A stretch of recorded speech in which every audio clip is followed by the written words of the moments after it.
Halo rekan-rekan, perkenalkan nama saya Sidki Agil Rukmana. Saya adalah seorang dokter umum dan pada video ini izinkan saya untuk menjelaskan tentang suatu penyakit yaitu asma.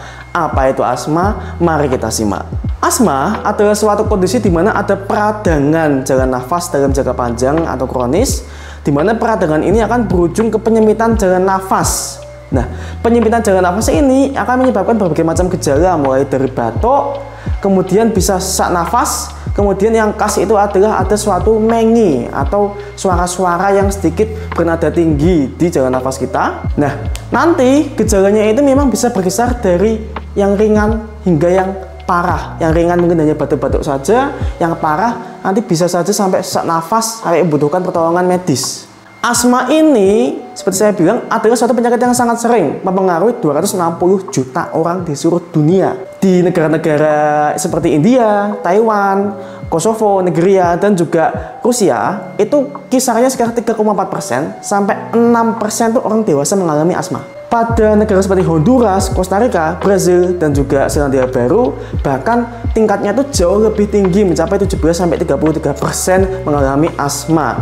Jadi kita tahu bahwa asma ini sangatlah sering di masyarakat, tetapi kok bisa? Apa penyebabnya dari asma? Asma itu sebenarnya mirip dengan alergi. Misalkan kita alergi debu, ada debu yang menempel di kulit kita, maka kulit kita akan mengalami peradangan, nanti akan muncul kemerahan, mungkin gatal-gatal. Bedanya pada asma itu, alerginya itu terjadi di dalam jalan nafas kita. Jika misalkan terjadi alergi jalan nafas, maka jalan nafas kita itu akan mengalami pembengkakan. Karena bengkak, maka udara yang masuk ke dalam paru-paru itu akan sulit. Nanti menimbulkan gejala-gejala seperti batuk, sesak nafas, kemudian yang umumnya khas adalah mengi.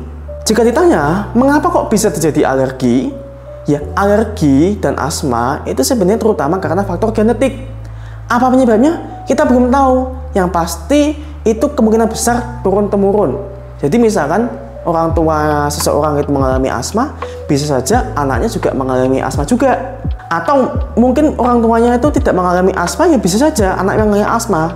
Kita belum tahu pasti, genetik itu masih belum terlalu jelas bagaimana cara kerjanya. Ada beberapa faktor resiko, entah saat di kandungan atau saat sudah lahir, yang juga meningkatkan kemungkinan jadi asma saat dewasa. Nah, pertama saat kandungan. Di kandungan, ternyata pada bayi-bayi yang lahir secara prematur itu lebih cenderung mengalami asma. Kemudian saat di kandungan, ibu-ibu hamil yang merokok atau terkena paparan asam rokok yang sering, itu juga meningkatkan resiko asma pada anaknya. Nah, setelah lahir, itu juga ada faktor resikonya. Misalkan pada saat awal-awal masa kehidupan, anaknya itu terkena infeksi virus seperti namanya respiratory syncytial virus atau rhinovirus, itu juga dikatakan meningkatkan risiko terjadi asma di kemudian hari. Terus paparan terhadap polusi udara, apakah itu asap kendaraan bermotor, apakah itu dari alat-alat elektronik, apakah dari api, asap api begitu, itu juga bisa meningkatkan risiko jadi asma saat sudah besar nanti. Nah, ada juga bahwa kondisi obesitas, kemudian juga pubertas yang dini, itu juga meningkatkan risiko asma.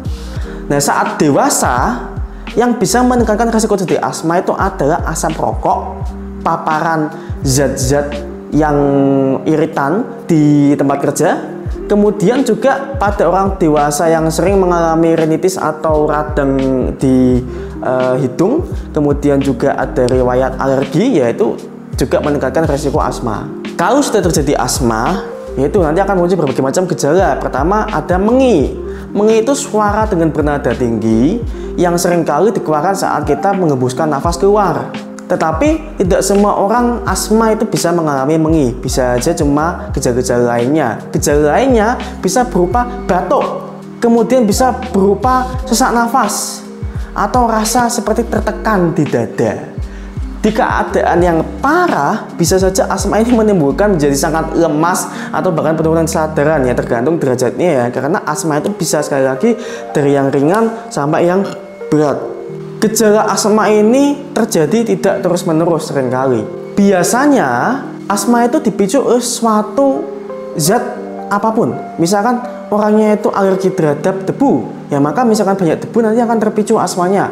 Alergi kapur, nanti jika misalkan ada butiran-butiran debu kapur ya juga dia akan mengalami asma. Dasarnya asma itu kan mirip alergi. Jika tidak ada alergennya, logikanya ya tidak akan mengalami asma. Tetapi ya kita kan tidak terlalu tahu pasti apa alergen penyebabnya. Ya sekali lagi bisa aja mengalami asma secara sewaktu-waktu, ya mungkin karena alergen yang tidak tampak atau yang tidak sadari begitu. Maka jika misalkan Anda atau teman Anda mengalami asma, yang lumayan penting adalah coba mencari tahu apa pemicunya. Apakah dipicu oleh bulu kucing misal, atau hewan lainnya? Apakah dipicu oleh makanan, minuman, atau zat tertentu? Apakah misalkan di tempat kerja banyak debu, banyak polusi sehingga mengalami asma? Ya itu bisa. Maka kita harus tahu persis apa penyebab dari asmanya kalau bisa. Kalau misalkan kita sudah mengalami asma, misalkan ada yang batuk, ada yang sesak, ada yang sampai lemas sekali, ya tergantung seberapa parah, itu bisa diperiksakan ke tenaga medis. Nah, nanti tenaga medis akan memeriksa dari suara paru-parunya. Kemudian misalkan tidak ketahuan di fasilitas-fasilitas yang menunjang, nanti ada pemeriksaan lebih lanjut seperti untuk pemeriksaan pernafasan, ada pemeriksaan seberapa kuat kita bernafas. Kita juga bisa memeriksa dari kadar kandungan oksigennya dan lain-lain. Itu tergantung indikasi dan juga tergantung kondisi dari pasiennya. Obat-obatan asma itu sebenarnya ada dua macam, ada yang diminum, ada yang dihirup. Sebenarnya obat yang paling efektif adalah obat yang dihirup, tetapi ya tidak jarang juga orang pasien asma itu juga diberikan obat minum. Nah, obat yang dihirup ini itu berfungsi untuk melebarkan jalan nafas, sehingga jika misalkan ada suatu kejadian kambuhan asma, jalan nafasnya akan dilebarkan, kemudian nanti harapannya udaranya akan lebih mudah masuk dan meredakan sesak atau batuk atau gejala lainnya. Nah, sekarang pertanyaannya, misalkan dokter, saya mengalami asma, saya sudah minum obat rutin dan saya terkadang masih sering kambuh-kambuhan. Bagaimana nasib saya ke depannya? Begini, sekali lagi saya ulang, asma itu tidak bisa disembuhkan. Maka ada kemungkinan jika misalkan sudah mengalami asma, ke depannya seumur hidup mungkin membutuhkan obat-obatan asma terus. Karena jika misalkan sudah kambuh tidak diberi obat, ya itu kan sangat mengganggu. Maka jika misalkan Anda atau rekan-rekan Anda yang Anda tahu itu mengalami asma, ya sebaiknya diperiksakan agar mungkin akan diberi obat-obatan, satu untuk meredakan asmanya dan kedua untuk mengurangi resiko asmanya dalam jangka panjang.